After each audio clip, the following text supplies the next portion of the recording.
మెల్లమెల్లగా ప్రజల్లో కూడా కొంత చైతన్యం వచ్చి ఆడపిల్లను సమానంగా మగపిల్లవాడితో చదివించాలని, వారు కూడా ఉద్యోగ అవకాశాలు వచ్చినప్పుడు వాళ్ళకు కూడా అందించాలని మార్పు సమాజంలో వచ్చింది.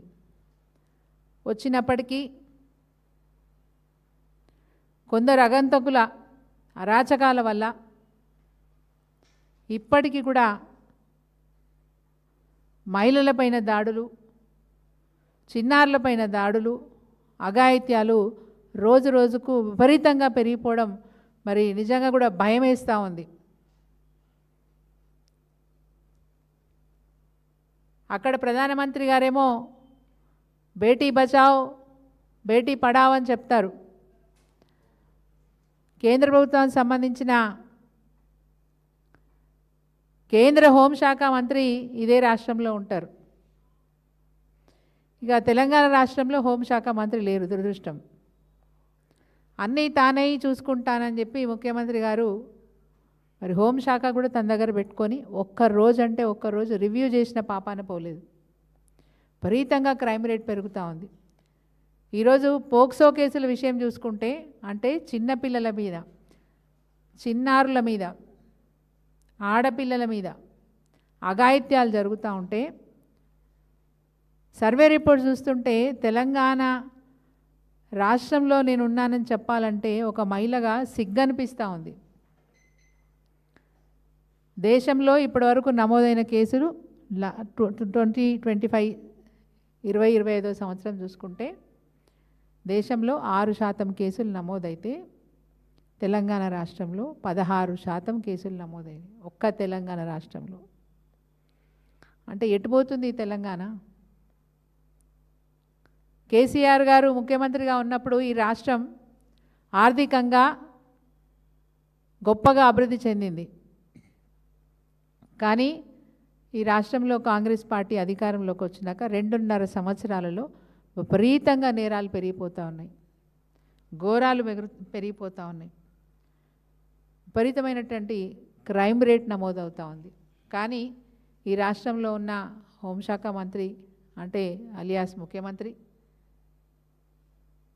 ఇదే రాష్ట్రానికి సంబంధించిన కేంద్ర హోంశాఖ మంత్రి, సహాయ మంత్రి, వీళ్ళెవ్వరు కూడా ఆడపిల్లలపై అఘాయిత్యాలు జరుగుతూ ఉంటే పట్టించుకున్న పాపాన పోరు. ఈ రాష్ట్ర ప్రభుత్వం అందించిన నివేదికలలో చూస్తే కూడా అదృష్టకరం ఏంటంటే మహిళలపై 2024-2025లో 5107 దాడులు జరిగినాయి. సరే, చిన్నారులపై అది మహిళలపై నేను చెప్పిన ఫిగర్ 5107 మంది మహిళలపై అఘాయిత్యాలు జరిగినాయి. ఇక ఈ 2 సంవత్సరాలకు సంబంధించి చిన్నారులపై 1017 పోక్సో కేసులు నమోదైనాయి. ఇవి అధికారికంగా లెక్కల ప్రకారం చెప్తున్న విషయం. అంటే సమాజం దృష్టికి రాని దాడులు ఎన్నో, రాని అఘాయిత్యాలు ఎన్నో మన దృష్టికి రానివి ఎన్నున్నాయో తెలియదు. కానీ లీగల్గా అధికారికంగా మనకు వచ్చిన లెక్కలు చూసుకుంటేనే 1017 మంది చిన్నారుల మీద ఈ తెలంగాణ రాష్ట్రంలో దాడి జరిగిందంటే ఇంతకు మించిన అవమానం ఏమైనా ఉంటుందా అని అడుగుతున్నాను. ఇంత బాధ్యతారాహిత్యం. ఎక్కడైనా క్రైమ్ జరిగింది అంటే వెంటనే వాళ్ళను కఠినంగా శిక్షించినట్టయితే ఇలాంటి నేరాలు జరగకుండా చూసుకునే అవకాశం ఉంటుంది. ఇది నేషనల్ క్రైమ్ రికార్డ్ బ్యూరో చెప్తున్న విషయం ఏంటంటే రాష్ట్రంలో విపరీతంగా క్రైమ్ రేట్ పెరిగిపోయిందని, వీటిని అరికట్టి సమీక్ష చేసే నాలుడే లేకపోయిండు మన రాష్ట్రంలో. మరి ప్రధానమంత్రి ఓ మాట చెప్తారు, ఇక్కడున్న ముఖ్యమంత్రి గారు ఒక మాట చెప్తారు.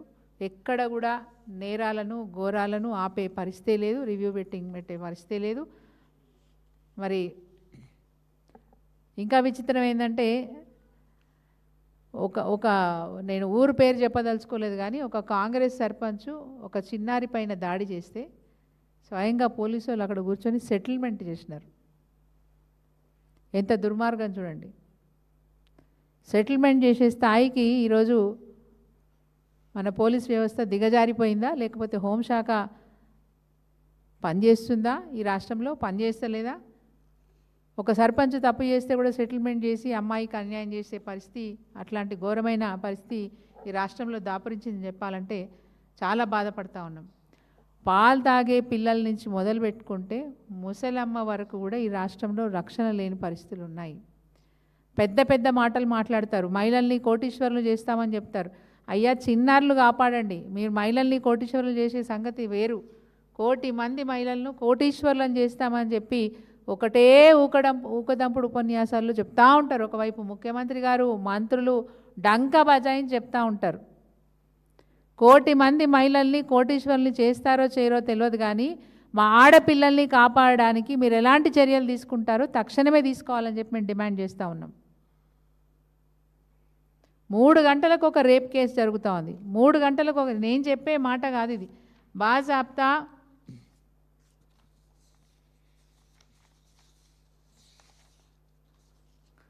3 గంటలకు ఒక రేప్ కేసు. ఆడపిల్లలకు రక్షణ ఏది ఈ రాష్ట్రంలో అని అడుగుతా ఉన్నాం. మహిళలకు రక్షణ ఏది ఈ రాష్ట్రంలో అని అడుగుతున్నాం. ఇంత ఘోరమైన క్రైమ్ జరుగుతూ ఉంటే మీరేమో కోటీశ్వరులను చేస్తామని చెప్తుంటారు. రాష్ట్ర ప్రభుత్వాన్ని నిలదీస్తూ ఉన్నాం. మరి దీనికి ఎలాంటి చర్యలు తీసుకుంటున్నారు? ఎన్నిసార్లు మీరు రివ్యూ మీటింగ్ పెట్టినారు? మన ముఖ్యమంత్రి గారికి అయితే తీరదు. ఎందుకంటే ఇప్పటికీ ఢిల్లీకి 71 సార్లు టూర్ చేసి వచ్చినారు. 71 సార్లు, 2.5 సంవత్సరాల పాలనలో 71 సార్లు ఢిల్లీకి పోయి వచ్చినారు. మరి అక్కడ ఉన్న రాహుల్ గాంధీ గారు కానీ, సోనియా మేడం కానీ, మరి ఈ విషయాలు వాళ్ళ దృష్టిలో లేవా? తెలంగాణ రాష్ట్రంలో ఇంత ఘోరమైన అఘాయిత్యాలు జరుగుతున్నాయనే విషయం వాళ్ళ దృష్టిలో లేవా? ముఖ్యమంత్రి రేవంత్ రెడ్డి గారిని అడగరా? మీ రాష్ట్రం రోజంత దిగజారిపోతుంది, అప్పుల పాలవుతుంది, అఘాయిత్యాలు విపరీతంగా పెరిగిపోతూ ఉన్నాయి, ముఖ్యంగా పోక్సో కేసులు పెరుగుతున్నాయి. ఈ 2 సంవత్సరాలలో 1017 పోక్సో కేసులు అయినాయి అంటే ఈ రాష్ట్రంలో ఏం జరుగుతుందనేది అడగరా వాళ్ళు? ఈ రాష్ట్రంలో ఉన్న మంత్రులకు సోయి లేదా? చాలా విచిత్రం. సీతక్క గారు, మరి గౌరవ మంత్రి వర్యులు, మొన్న ఖమ్మంలో జరిగిన కేసు విషయంలో సంతోషం, నిమ్స్ హాస్పిటల్ పోయినరు, బాధితురాల్ని పరామర్శించినరు, వారికి ఆర్థిక సాయం కూడా చేసినారు, చాలా సంతోషం. కానీ ఏం చేయబోతున్నారు? ఈరోజు మహమ్మద్ గౌస్ని శిక్షిస్తారు. ఎట్లా శిక్షిస్తారు? ఆయనకు మంచిగా కూర్చోబెట్టి, జైల్లో కూర్చోబెట్టి, మేపి, మంచిగా టైం టు టైం భోజనాలు పెట్టి, టైం టు టైం వాడు నిద్రపోయేటట్టు చూసి అన్ని సౌకర్యాలు కల్పిస్తారు. శిక్షలు వెంటనే అమలు కావాలంటే ఈ రాష్ట్ర ప్రభుత్వం ఎట్లాంటి చర్యలు తీసుకుంటుంది మేము అడుగుతా ఉన్నాం. వెంటనే అమలు కావాలా. బండి భగీరథ కేసు విషయంలో కూడా స్వయంగా ఆయన కేంద్ర సహాయ మంత్రి కొడుకని చెప్పి కొన్ని వారాల పాటు తత్సారం చేసి దాంట్లో కూడా చాలా వీక్ సెక్షన్స్ పెట్టినారు. కేసులో కూడా బిఎన్ఎస్ యాక్ట్ ప్రకారం మీరు పెట్టిన కేసులేంది, చాలా వీక్ సెక్షన్స్ పెట్టినారు. దాని గురించి మేము నిలదీసినాడు, మళ్ళీ వెంటనే మార్చినారు. అంటే పోలీస్ యంత్రాంగం కూడా ఏ మాత్రం కూడా పోక్సో కేసు విషయంలో పట్టింపు లేదనే చెప్పాలి. పోక్సో యాక్ట్ 11 సెక్షన్ 11 సెక్షన్ 12 ఆ రోజు కేసు నమోదు చేసినారు. మేము మళ్ళీ రోడ్ల మీదకి వచ్చి డిమాండ్ చేసి డీజీపీ గారికి వినతి పత్రాలు ఇచ్చి, అటు ఉమెన్ అండ్ చైల్డ్ వెల్ఫేర్ చైర్పర్సన్కి, కమిషనర్ గారికి వినతి పత్రాలు ఇస్తే అప్పుడు సెక్షన్లు మార్చి కఠినమైన సెక్షన్లు పెట్టినారు. ఎందుకు రాష్ట్ర ప్రభుత్వం ఈ విషయాల మీద శ్రద్ధ పెడతలేదని అడుగుతా ఉన్నాం. మీరు కోటీశ్వరులు చేయాల్సిన అవసరం లేదు, మీ 420 హామీలు ఇవ్వాల్సిన అవసరము లేదు. మా ఆడపిల్లల్ని కాపాడండి అని చెప్పి మేము అడుగుతా ఉన్నాం. మా ఆడపిల్లల్ని కాపాడండి. అసలు ఆడపిల్లల్ని కనాలనా వద్దా అని తల్లిదండ్రులు ఆలోచించుకునే దుస్థితికి తెలంగాణ రాష్ట్రం దిగజారిపోతూ ఉంది. నిజంగా ప్యానిక్ సిచ్యువేషన్ అండి. ఎందుకు అర్థం చేసుకుంటలేరు? కోవిడ్ వస్తే భయపడుతున్నాం, ఆడపిల్ల కంటే ఆడపిల్లని బయటికి పంపాలంటే భయపడుతున్నాం. పసి పిల్లలు, 6 నెలల పిల్లల్ని, 9 నెలల పిల్లల్ని, నిన్న ఖమ్మంలో జరిగిన సంఘటన 12 ఏళ్ల పిల్ల. ఇంత ఘోరమైన నేరాలు జరుగుతూ ఉంటే రాష్ట్ర ప్రభుత్వం ఎందుకు దీన్ని సీరియస్గా తీసుకుంటలేదు? సీతక్క గారు మీరు దీని మీద ఎలాంటి చర్యలు తీసుకుంటారు? మీరు మహిళా శిశు సంక్షేమ శాఖ, మరి మన శిశువులు ఆగమైపోతూ ఉన్నారు. మాట్లాడండి, దయచేసి దీని గురించి మాట్లాడండి. అవసరమైతే కొత్త చట్టాలు తేవడానికి ప్రయత్నం చేయండి. ఈరోజు నేను ఒక్కటే మాట చెప్తున్నా, ఇట్లాంటి దరిద్రుల్ని, ఇట్లాంటి వాళ్ళని, నిన్న మహమ్మద్ గౌస్ గురించి మాట్లాడుతున్నా, ఇట్లాంటి నేరాలు చేసే వాళ్ళని వెంటనే అక్కడున్న పోలీస్ వాళ్ళు బట్టలిప్పి కడ్రాయర్ మీద కొట్టుకుంటా ఊరంతా తిప్పి నడి చౌరస్తాలో షూట్ చేసి పడేస్తే కానీ ఇంకోసారి ఇట్లాంటి అఘాయిత్యాలు జరగవని నేను నమ్ముతా ఉన్నా. భయం రావాలి. ఒక ఆడపిల్లని చూస్తే దేవతామూర్తి అని అనిపించాలా, ఒక ఆదిశక్తి అనిపించాలా. అమ్మాయి తెరువు పోతే నేను వెంటనే ఊరు అంతటా నన్ను కడ్రాయర్ మీద తిప్పుతారు, నన్ను చంపేస్తారనే భయం రావాలా. అట్లాంటి కఠినమైన నిర్ణయాలు ప్రభుత్వాలు తీసుకున్నప్పుడే మరి నేరాలు తగ్గుతాయని మేము భావిస్తూ ఉన్నాం. సౌదీ అరేబియాలో ఎట్లాంటి చట్టాలు ఉన్నాయో తెలుసు కదా. ఆడపిల్ల వైపు కన్నెత్తి చూస్తే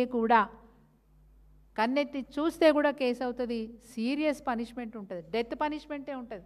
ఎవరి మీదైనా చెయ్యి వేస్తే చాలు డెత్ పనిష్మెంట్ ఉంటుంది. అట్లాంటి చట్టాలు మన దేశంలో కానీ మన రాష్ట్రంలో కానీ అమలైనప్పుడే ఆడపిల్లలకు మరి నిజమైనటువంటి ధైర్యం, భరోసా ఉంటుందని చెప్పి నేను భావిస్తూ ఉన్నాను. పోక్సో కేసులు తగ్గాలంటే కఠినమైన నిర్ణయాలు రాష్ట్ర ప్రభుత్వాలు తీసుకోవాలని చెప్పి ఈ రాష్ట్రంలో ఉన్న హోంశాఖ లేని ఈ తెలంగాణ ప్రభుత్వంలో కనీసం ముఖ్యమంత్రి గారైనా లేకుంటే శిశు సంక్షేమ శాఖ మంత్రి సీతక్క గారైనా ఒక రివ్యూ పెట్టి ఇట్లాంటి కేసులు, ఇట్లాంటి సంఘటనలు జరిగినప్పుడు వెంటనే ఎట్లాంటి చర్యలు తీసుకోవాలి, ఎలా భయం పెట్టాలనే విషయం మీద తప్పకుండా చర్యలు తీసుకోవాలని కోరుతా ఉన్నాను.